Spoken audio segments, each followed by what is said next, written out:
pinalitan ng letrozole yung maintenance ko. It's Saturday and rest day ko, meaning wala akong work. Samahan nyo na lang ako magluto. So, ang lulutuin natin ngayon is ginisang upo na lalagyan ko ng carrots. Kunin lang natin sa ref. Ang laki ng upo na to. Uubos kaya namin to. Ihalo ko na rin tong carrots na malapit nang mabulok. Kapag saing na nga pala ako mga sis. Haluan ko din pala ng 5 pirasong kamatis. Sa ngayon pa lang ako napanood or nakita. I am a breast cancer warrior under maintenance and monitoring na. Ang breast panel ko is ER/PR positive, HER2 negative. Ang protocol sa akin is 8 cycles chemo. Neoadjuvant chemo ko. Nauna yung chemo kasi malaki yung bukol ko. 6.2. Kaya ang advice sa akin is mag-chemo muna para paliitin yung bukol bago ako operahan. Yun, natapos ko yung 8 cycles chemo sa awa ng Diyos. On time, walang delay. And then right after, na-stectomy ako, tinanggal yung right breast ko. Kaya wala na akong right breast, mga sis. The same month, August yun, mga sis. Nag-start ako sa maintenance, daily maintenance, and 30 days radiation therapy. So, mga almost 2 months din ako nagtamoxifen. Pero, yung nakita dun sa Trans-V na ang bilis kumapal ng lining ng mattress ko, kaya pinalitan ng letrozole yung maintenance ko. Ngayon, mga 2 weeks pa lang. 2 weeks pa nga lang ba? 2 weeks pa lang ako umiinom ng letrozole kasi pinagpahinga muna ako ng doctor ko. Siguro mga 2 weeks din akong walang ininom na maintenance. Pero okay lang yun kasi meron din akong monthly injection, Leuprolide, para makontrol yung pag-produce ng egg cells. Kaya, di muna ako magkaka-menstruation.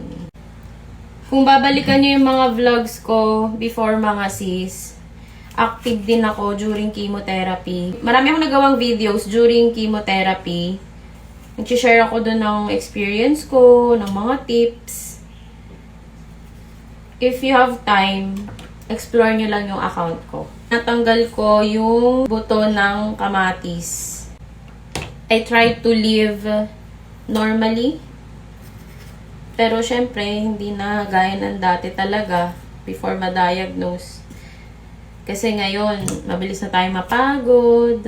Kaya may mga restrictions na rin. Kasi nga, naoperahan na. Anong pinagkakaabalahan yung mga sis? Ako, tuloy-tuloy ang trabaho ko. Even nung chemotherapy ko. Naglilive lang ako noon ng 3 days, ng 1 day before ng chemo kasi para naman makapagpahinga ako, mga sis. Then, 3 days after chemotherapy kasi every Friday ang chemo ko noon. 21 days ang interval. Ko na tong hiwain, tong kamatis, carrots, sibuyas, bawang.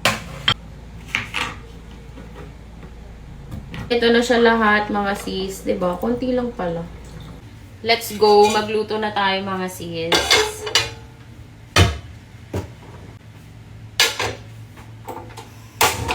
Papainitin ko muna itong non-stick pan bago ko lagyan ng oil. Mainit na yung non-stick pan, mga sis. Pwede na natin lagyan ng oil. Maganda tong oil dispenser ko, mga sis, kasi spray siya. So, konti lang yung magagamit yung oil. Mainit na yung mantika, mga sis. Mag-isa na tayo ng sibuyas.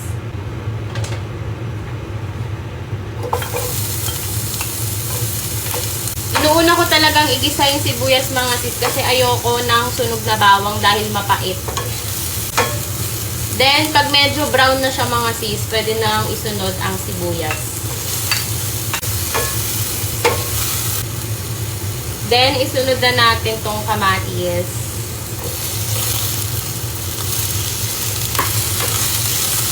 Next na natin ang carrots mga sis. Kasi matigas tong carrots eh. Malambot na yung carrots mga sis, ilagay na natin tong upo.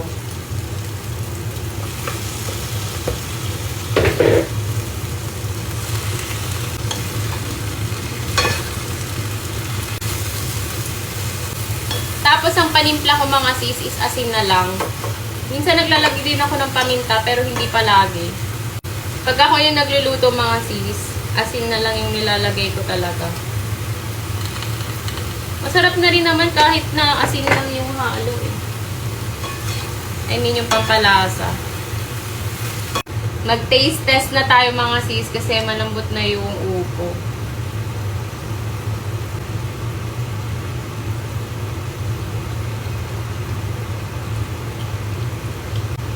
Sarap. Luto na mga sis. Kain na tayo.